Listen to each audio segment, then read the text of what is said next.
muuqaalkeenan yar maanta daawad waxaynu kaga hadli doonaa gabar laga bixiyay diyo dhan 33 milyan ee dollarka Mareykanka. Hidayah Sultan waa gabadhii reer Kuwait ee ka tirsaneyd dhaqdhaqaaqyada arrimaha bulshada ee wadankaasi, waana gabadha qoyskeeda ay cafiyeen ninkii dilay oo lagu riday xukun qisaas ah.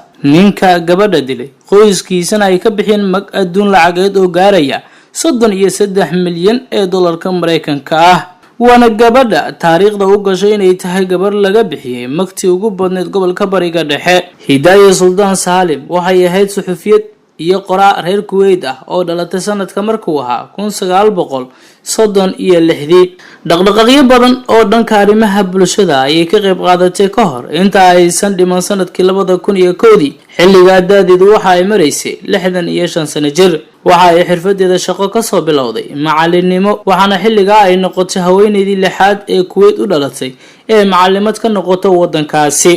iyadoo ay macalimad ahayd ayaa waxa ay bilowday inay qorto maqaalo kala duwan kuna baahiso baraha saxaafadda ee xilligaasi.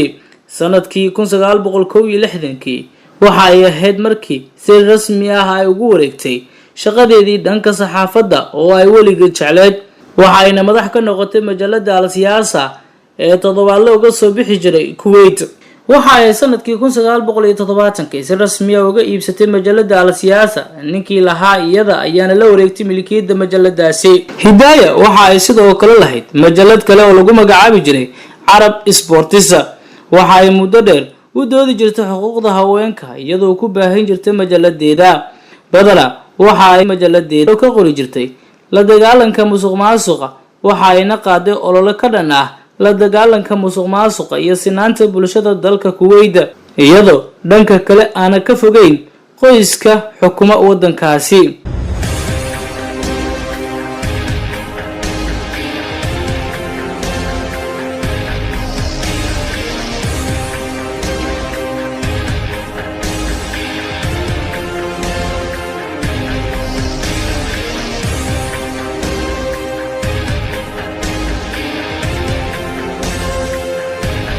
Hidayah Sultan waxa ay diiday inay dalkeeda dibadda uga baxdo sanadkii 1990 markii Saddam Hussein uu qabsaday wadankaasi Kuwait, iyadoo hogaaminaysa bannaanbaxyo ay haweenka dalkaasi dhigeen kuna muujinayeen diidmadooda ku aadan qabsashada Saddam ee wadankaasi.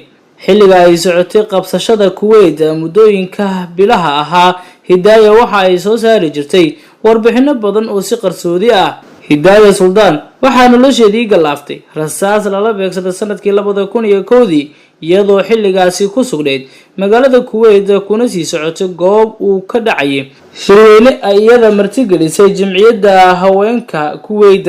ninka toogtay Hidayah wuxuu uu sheegay inuu ka carooday maqaal ay Hidayah ka qortay qoobka ciyaarka hablaha qabiilada Cawaazim oo ah qabiilo reer Kuwait ah oo dilaaga uu ka dhashay, isagoo raaciyay maqaalkaasi inuu yahaano iyo sharaf dhac ku yahay hablaha qabiilkiisa Cawaazim. sanadkii 2002 ayaa ninkaas lagu xukumay xukun dil ah, kadibna waxaa xukunka loo bedelay xabsi daayin iyadoo uu ninka xabsiga ku qaatay muddo 18 sanadood. ayaa qabiilkii ay Hidayah ka dhalatay iska cafiyeen doorteena in gabadhooda laga siiyo ma gaaraysa 10 milyan lacagta diinaarka dalka Kuwait oo u dhiganta 33 milyan ee dollarka Mareykanka. qabiilada Cawaazim ee magta laga sugay ayaa qaaday olole ay ku ururinayaan magtaasi, iyadoo wasaaradda arrimaha bulshada dalkaasi Kuwait ay gacan ku siinayeen ururinta magtaasi dushana ka maamuleysay. ururinta magtani waxa ay noqotay olole si isku mid ah ay uga qayb qaataan dadweynaha reer Kuwait.